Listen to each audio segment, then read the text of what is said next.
आज बच्चा बच्चा जानता है कि वेनेजुएला में दुनिया के सबसे ज्यादा क्रूड ऑयल रिजर्व्स हैं। क्या मार्केट इकोनॉमी फेयर प्ले को छोड़कर बस मिलिट्री से रिसोर्सेज को हथियाया जाएगा?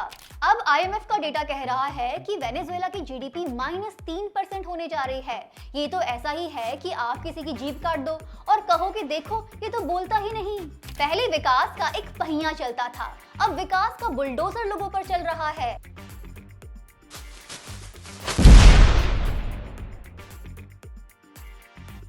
इस हफ्ते आपने वेनेजुएला के कॉन्टेक्स्ट में ऐसे मीम्स जरूर देखे होंगे। If you have oil and not nuclear then the oil belongs to America. अगर आपके प्लेट में ज्यादा तेल है तो यूएस मिलिट्री आती ही होगी। हर मीम बनाने वाला जानता है कि वेनेजुएला पे हमला और उसके प्रेसिडेंट की किडनैपिंग के पीछे ऑयल का मसला है। लेकिन अमेरिकन लीडरशिप और मीडिया ड्रग्स और डेमोक्रेसी के गाने गाते रहे और इंडिया ने तो अपने ऑफिशियल स्टेटमेंट में यूएस का नाम ही नहीं लिया। क्रूड ऑयल पर आना तो दूर की बात है। लेकिन आज क्रैकनॉमिक्स में हम इसी ऑयल इकोनॉमी की बात करेंगे। क्या मार्केट इकोनॉमी फेयर प्ले को छोड़कर बस मिलिट्री से रिसोर्सेज को हथियाया जाएगा? यूएस के ऑयल कैपिटलिस्ट अब क्या चाहते हैं? क्या है पेट्रो डॉलर इकोनॉमी की कहानी और क्यों वॉर के बिना अमेरिका का पेट ही नहीं भरता? एक तरफ अमेरिका अपनी प्राइवेट कंपनीज के प्रॉफिट के लिए दूसरे देशों के रिसोर्सेज छीन रहा है, वहीं हमारे यहाँ सरकार खुद ही देश के रिसोर्सेज प्राइवेट कंपनीज के हाथों सौंप रही है। मतलब पूरी दुनिया में ही प्राइवेट कंपनियों के हितों की रक्षा की जा रही है और लोगों के इश्यूज को घंटे का इशू बताया जा रहा है। ये पूरा मामला क्या है, आइए बात करते हैं। आज बच्चा बच्चा जानता है कि वेनेजुएला में दुनिया के सबसे ज्यादा क्रूड ऑयल रिजर्व्स हैं, लगभग 303 बिलियन बैरल्स, जबकि यूएस के पास बस 48 बिलियन बैरल के रिजर्व्स हैं। फिर भी ऑयल प्रोड्यूसिंग नेशंस में यूएस टॉप पे है और वेनेजुएला का नंबर टॉप 10 में भी नहीं आता। यूएस दुनिया का सबसे बड़ा क्रूड ऑयल का प्रोड्यूसर ही नहीं, कंज्यूमर भी है। ऑयल पर ही यूएस की एक बड़ी इकोनॉमी टिकी है। हालांकि एक्सपर्ट्स का कहना है कि ऑयल के मामले में यूएस ऑलमोस्ट सेल्फ सफिशिएंट है। मतलब जितना ऑयल उसके पास है उसमें कई दशकों तक उसका काम चल सकता है। फिर भी वेनेजुएला और दूसरे देशों के ऑयल पर यूएस की हमेशा नजर रही है, कभी लोकतंत्र बचाने के नाम पे तो कभी आतंकवाद से लड़ने के नाम पे। यूएस की मिलिट्री ने दुनिया में तबाही मचाई है और अंत में हर बार कारण नहीं निकलता है क्रूड ऑयल। इराक से लेके लीबिया की यही कहानी है। अपने देश के प्राइवेट कंपनीज के प्रॉफिट्स और उनके मार्केट्स को बढ़ाने का काम यूएस की मिलिट्री से लिया जा रहा है। ये इतना दूर की बात नहीं है। अपने देश में भी आपने देखा होगा कि कैसे जंगल, जमीन, पहाड़ और आइलैंड्स प्राइवेट कॉर्पोरेशंस के नाम किए जा रहे हैं। कहीं 100 साल की लीज तो कहीं एक्सट्रैक्शन राइट्स। अरावली का केस आपके सामने है। हसदेव और निकोबार की कहानी भी ज्यादा अलग नहीं है। जब वहाँ के लोग अपने जंगल जमीन बचाने की बात करते हैं तो पुलिस का डंडा चलता है। वेनेजुएला के बारे में अलग ये है कि वहाँ के लोग अन्याय के सामने और यूएस जैसे एक बड़े बुली के सामने डटकर खड़े रहे। 18 दिसंबर को प्रेस से बात करते हुए डोनाल्ड ट्रंप ने साफ कहा, वेनेजुएला ने हमारे ऑयल के राइट्स ले लिए।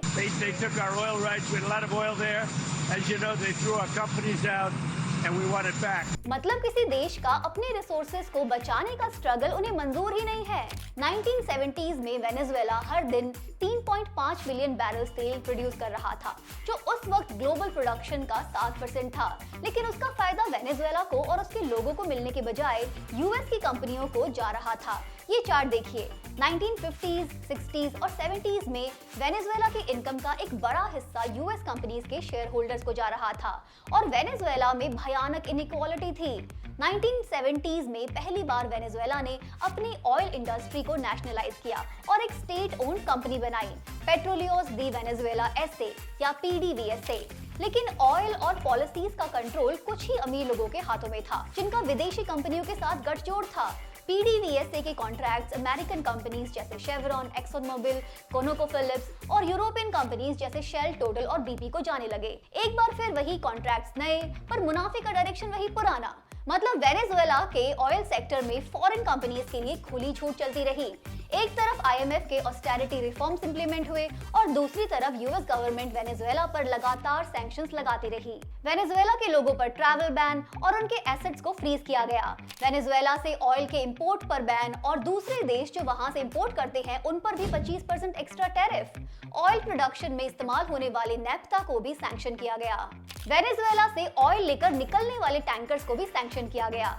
ऐसे में कैसे वेनेजुएला अपनी इंडस्ट्री को डेवलप करता? पिछले साल लैंसेट की एक स्टडी आई। इसमें 1971 से 2021 के बीच 152 देशों में यूएस सैंक्शंस के इम्पैक्ट को स्टडी किया गया। इनका अनुमान है कि यूएस रिलेटेड सैंक्शंस की वजह से इन 50 सालों में हर साल लगभग 6 लाख मौतें हुई। मतलब 1971 से 2021 के बीच सैंक्शंस के डायरेक्ट और इनडायरेक्ट इफेक्ट से 152 देशों में 3 करोड़ मौतें हुई। आप खोजते जाएंगे तो ऐसी कई रिपोर्ट्स मिलेंगी जो कहती हैं कि सोशलिज्म से पहले वेनेजुएला की जीडीपी बढ़ रही थी और बाद में वेनेजुएला गरीब हो गया। एक बार फिर से इस ग्राफ को देखिए। शुरू से ही वेनेजुएला की इनकम का एक बड़ा हिस्सा देश के बाहर यूएस की प्राइवेट कंपनीज के शेयर होल्डर्स को जा रहा था, लोगों को नहीं। ये बिल्कुल वैसा ही है जैसा ये कहना कि 1930s में इंडिया की जीडीपी 6% पे ग्रो कर रही थी, पर लोग तो ऑप्रेस्ड थे ना। वेनेजुएला की गरीबी और भुखमरी कोई नेचुरल नहीं है, सैंक्शंस और इंस्टेबिलिटी की देन है। 1999 में हुगो चावेज के इलेक्शन के बाद वेनेजुएला ने ऑयल सेक्टर का एक बार फिर से नेशनलाइजेशन किया। इस बार पीडीवीएसए को सारे ऑयल प्रोजेक्ट्स की मेजर ओनरशिप दी गई और जिन कंपनियों ने शर्तों को नहीं माना उन्हें बाहर कर दिया गया। इनफैक्ट कॉन्स्टिट्यूशन को दोबारा लिखा गया और ये समझ बनी कि वेनेजुएला के ऑयल की कमाई को देश के भीतर रखा जाएगा। इसको लोगों के लिए सोशल प्रोग्राम्स चलाने में लगाया जाएगा। इस दौरान अपनी जीडीपी का 6% एजुकेशन पर लगाया गया। निरक्षरता से लड़ने की पूरी तैयारी की गई। स्कूल, कॉलेज और नाइट स्कूल्स खुले। 2005 में यूनेस्को ने वेनेजुएला को टेरिटरी फ्री ऑफ इलिटरेसी की तरह रिकॉग्नाइज किया। 1998 से 2014 के बीच 42 यूनिवर्सिटीज खोली गई। तब उनका एनरोलमेंट रेशियो दुनिया में 5th नंबर पे था। सोचिए आज भी इंडिया में लिटरेसी रेट 80% के करीब है और हायर एजुकेशन तक पहुंचना और मुश्किल हो गया है। लेकिन देश के सेठजियों को तो चीप लेबर मिल रहा है ना। इसी तरह वेनेजुएला में हाउसिंग और हेल्थ केयर प्रोग्राम्स चले। एक ही साल में 5 लाख से ज्यादा लो इनकम परिवारों के लिए घर बनाए गए। एक के बाद एक हॉस्पिटल्स बने। पब्लिक हेल्थ सिस्टम के साथ साथ स्पोर्ट्स, कल्चर और टेक्नोलॉजी पे भी ध्यान दिया गया। वेनेजुएला के प्रेसिडेंट निकोलस मदुरो, जिनको अभी किडनैप किया गया है, इन्हीं पॉलिसीज को बचाने की कोशिशों में लगे थे। उनके सामने चैलेंजेस भी कम नहीं थे। एक था ग्लोबल ऑयल प्राइसेस का गिरना और दूसरा hybrid war. Global oil prices June 2014 में अचानक से गिर गए। $108 पर बैरल से $50 पर आ गए। इसके पीछे ओवर सप्लाई का कारण बताया गया। ये गिरावट ऑयल प्रोड्यूसिंग नेशंस जिनकी इकोनॉमी ऑयल एक्सपोर्ट्स पर डिपेंड हो उनके लिए ये घातक था। साथ ही वेनेजुएला को कभी आराम से छोड़ा ही नहीं गया। पॉलिटिकल कूज की बात तो आपने सुनी ही होगी। उसके लीडर्स पर एक के बाद एक अटैक किए गए। हर तरह से वेनेजुएला की इकोनॉमी को बर्बाद करने का कार्यक्रम साथ साथ चलता रहा। हाइब्रिड वॉर इसी को कहते हैं, जब जरूरत की चीजों जैसे दवाओं और केमिकल्स पर सैंक्शंस लगा दिए जाएं, देश पर आर्थिक दबाव बनाए जाएं, दूसरे देशों के साथ भी व्यापार पर रेस्ट्रिक्शंस लगा दिए जाएं, उसके खिलाफ मीडिया में प्रोपेगेंडा चलाया जाए, कानूनी दाव पेचों में फंसा दिया जाए, अपने एजेंट्स को वहां छोड़ दिया जाए, लगा दिया जाए, एटसेट्रा एटसेट्रा। 2018 में वेनेजुएला की सरकार ने एक रिपोर्ट पब्लिश की थी जिसके अनुसार देश में 3 बिलियन मेट्रिक टन के कोल रिजर्व्स हैं, 4 लाख मेट्रिक टन के निकल के रिजर्व्स हैं, 644 मेट्रिक टन का सोना होने का अनुमान है और 14.6 बिलियन मेट्रिक टन का आयरन ओर है। इतने नेचुरल रिसोर्सेज के बावजूद वेनेजुएला में भयानक गरीबी, बेरोजगारी और महंगाई है। सैंक्शंस और फॉरेन इंटरफेरेंस की बदौलत वेनेजुएला अपना विकास कर ही नहीं पाया। अब IMF का डेटा कह रहा है कि वेनेजुएला की जीडीपी -3% होने जा रही है। ये तो ऐसा ही है कि आप किसी की जीभ काट दो और कहो कि देखो ये तो बोलता ही नहीं। सितंबर से ही यूएस गवर्नमेंट ने वेनेजुएला कोस्ट पर बोट्स को अटैक करना शुरू कर दिया, ये कहकर कि इनमें ड्रग्स सप्लाई होते हैं। इसमें 100 से ज्यादा लोग मारे गए जबकि ड्रग्स का कोई सबूत ही नहीं मिला। और अब वेनेजुएला में बॉम्ब फोड़कर 150 जेट और सैनिक भेजकर प्रेसिडेंट और उनकी बीवी को किडनैप कर लिया गया। अगर ऐसे ही कोई देश दूसरे देश के राष्ट्रपति को किडनैप करके उनके ऊपर ट्रायल कर सकता है तो इजराइल के नेतन्याहू को सबसे पहले गिरफ्तार किया जाना चाहिए। उनके ऊपर तो इंटरनेशनल कोर्ट का अरेस्ट वारंट भी है। पहले ड्रग्स के इल्जाम लगाए गए, पर जैसे ही प्रेसिडेंट निकोलस मदुरो को अमेरिका लाया गया, सब ऑयल की बात करने लगे। Remember how the US began selling its campaign against Venezuela's Nicolas Maduro? Maduro uses foreign terrorist organizations like TDA, Sinaloa, and Cartel of the Suns to bring deadly drugs and violence into our country.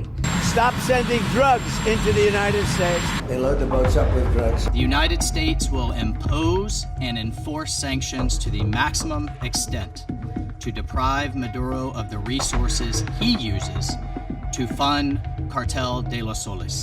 He's offered everything. You're right. You know why? Because he doesn't want to f*** around with the United States. That's what we've been hearing for months. Drugs, cartels, criminals. But Nicolas Maduro hadn't even made his first appearance in a US courtroom when the narrative changed. We're going to have the big oil companies go in. They're going to fix the infrastructure. They're going to invest money.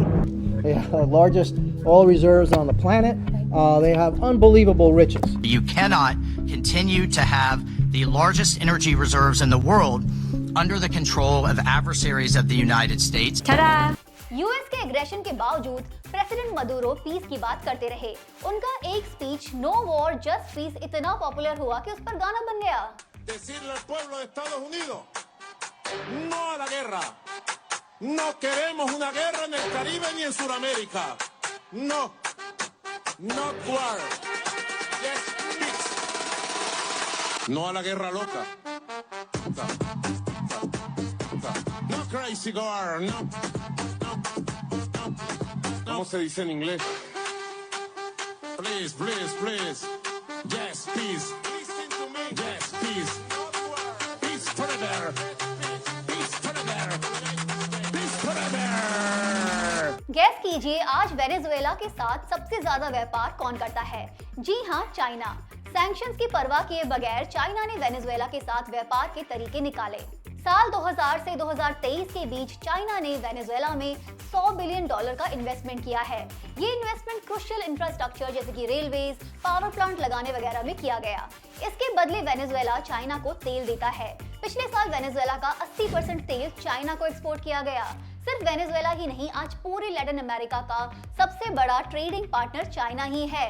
Latin America के 33 में से 24 देश China के belt and road initiative में शामिल हैं।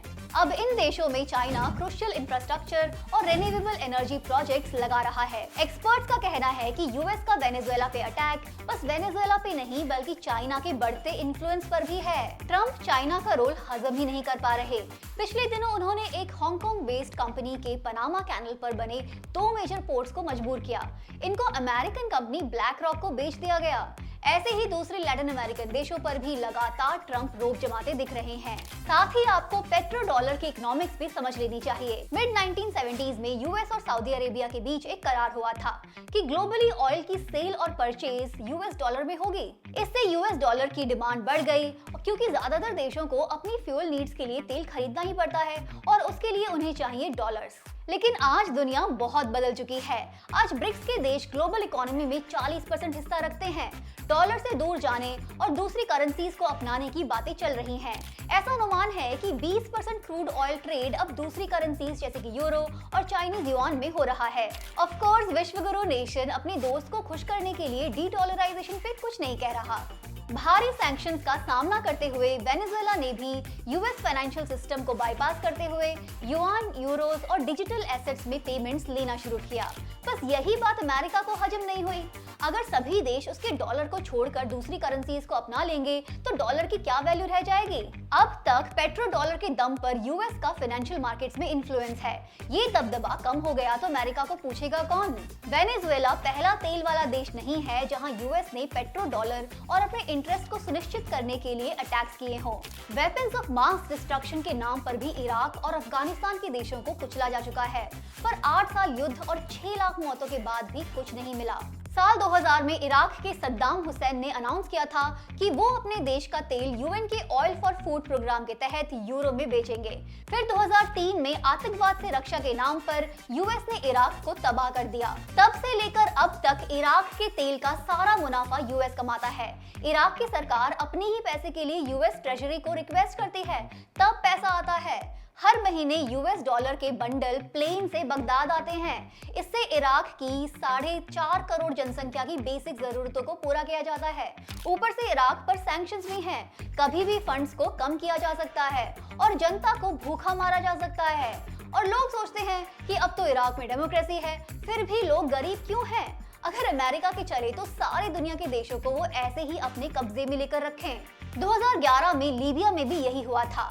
आज तक लीबिया वॉर और भुखमरी की चपेट में है और उसके रिसोर्सेज अमेरिका की प्राइवेट कंपनियां लूट रही हैं। यही है असली make in America great again, दूसरों को कुचलकर। कहीं टैरिफ्स, कहीं सैंक्शंस और कहीं सीधा वॉर।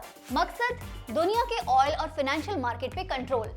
लेकिन अब दुनिया पहले जैसी नहीं रही।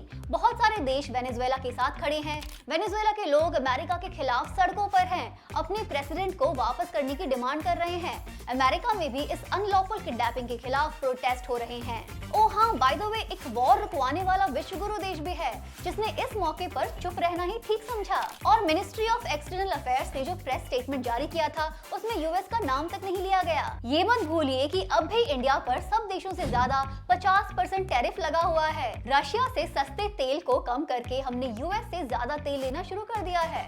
क्या गारंटी है कि कल को अमेरिका इस तेल के मनमानी रेट्स नहीं लेगा?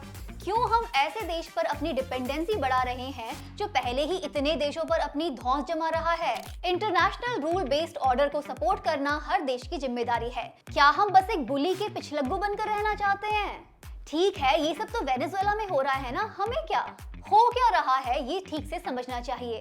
वेनेजुएला के रिसोर्सेज को यूएस अपनी प्राइवेट कंपनीज के लिए लूट रहा है।